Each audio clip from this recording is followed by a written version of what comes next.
Usually by December 1st, the tree is up and decorations will be hung and placed in every nook and cranny around our house. However, this year I was a bit behind, with my nursing job seeming to take up most of my waking hours. Being in our new home this year, and with James and I deciding to host Christmas, I wanted our place to look lovely and festive. First on the list was improving this awful looking metal window with a dirty old blind. I had a vision in my head, inspired by a gorgeous vintage picture I found on Pinterest of baubles hanging at different lengths on colourful silk ribbons. So I bought some pastel baubles from the craft store and tied lovely satin ribbons to each bauble and hung them on the curtain rod in the window. On this day, it so happened to be pouring down with rain and the sunroom was actually leaking, which we later had to fix, and without getting all of my lovely new baubles too damaged by the water.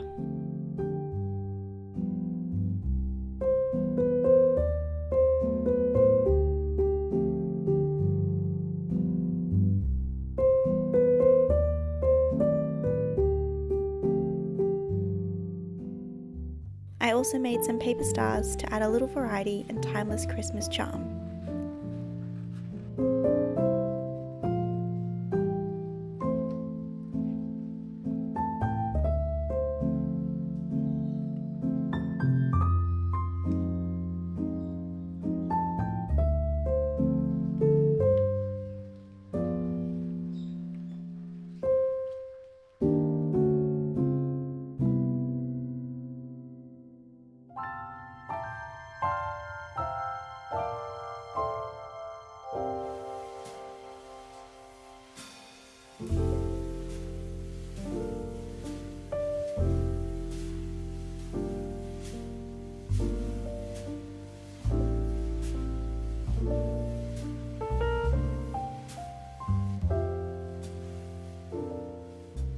After adorning the windows with mid-century inspired decorations, it was time to decorate the stairs. I've never had stairs before, so I was very excited and drew inspiration from a couple of images of vintage-inspired homes on Pinterest. Paper chains were first used in the UK in the 1850s, when they were hung around Christmas trees.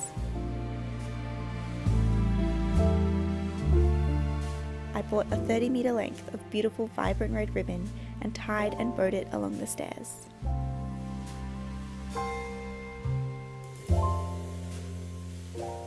I added red, gold and pastel baubles to keep in theme with both a timeless and mid-century Christmas.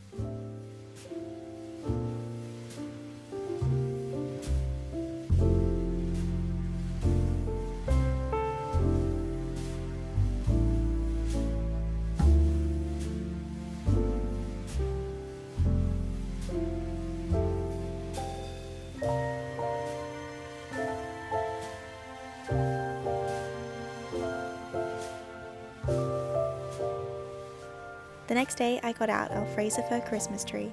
We have always used a fake tree growing up, and it's quite common here in Australia.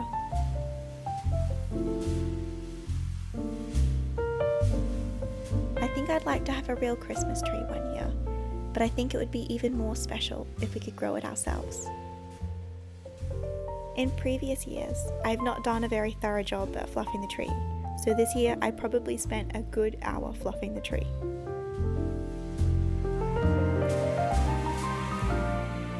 And even in the hot 30-degree summer weather here in Australia, you can't forget a cup of tea.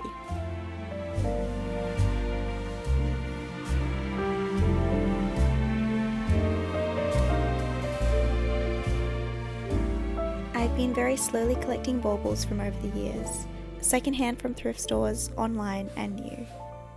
And James and I still have the baubles we bought for our first Christmas tree in 2019. Which aren't particularly nice, but it was what we could afford and is a little time capsule from living with our best friend Tim that year.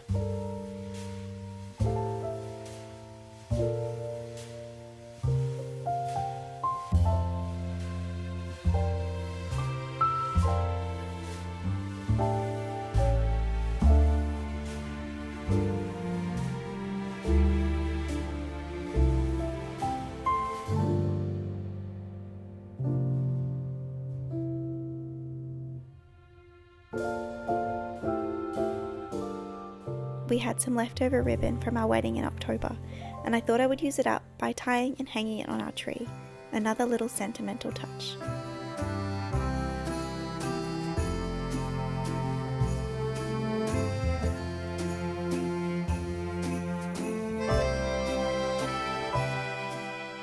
I bought a few more vintage baubles over the month of December, so as they arrived, I just kept layering them on the tree.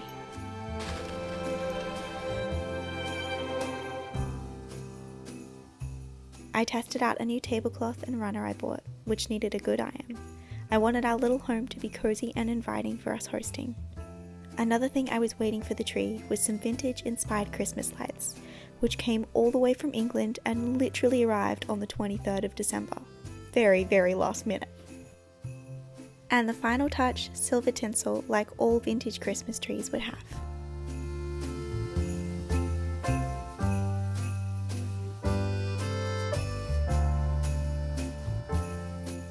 It's a long and meticulous process hanging each piece of tinsel, but it's so worth it in the end.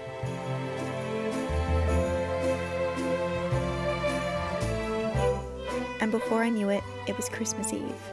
We were preparing food and final touches of the house with the help of my little nephew, mum and sister.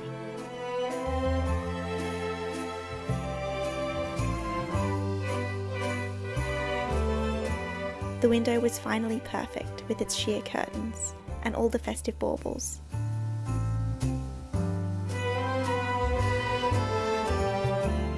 The stairs were adorned with greenery, red ribbon and paper chains.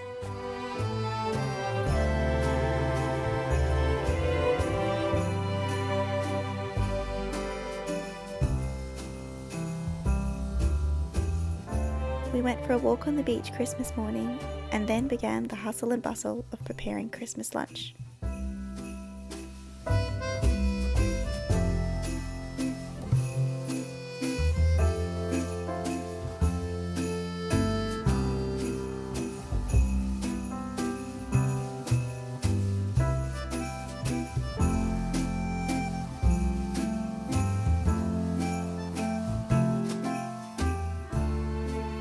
We served prawn cocktails for the entree, and we enjoyed a traditional, delicious English roast, accompanied with bonbons, paper crowns, and of course, little Bimby the Jack Russell.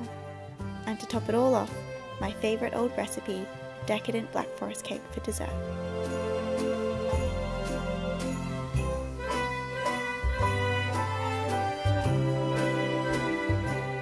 Our house was filled with love and laughter, and our bellies were oh so full.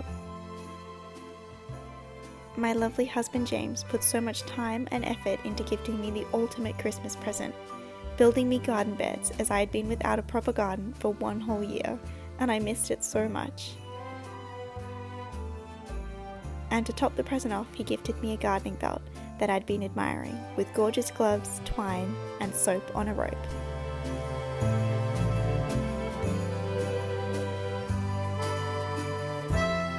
And as you can imagine, after the busyness of Christmas, as the world settles down, I got out into the garden and planted my beautiful garden beds full of vegetables, herbs, and flowers, ready for the new year.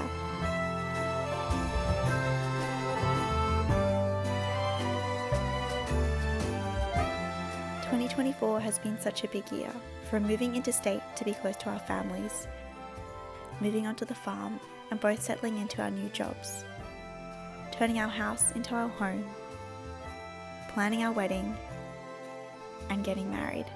I'm looking forward to what the new year will bring."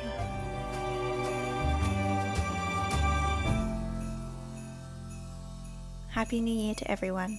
I hope you all have an amazing year, and I hope to see a lot more of you. Bye!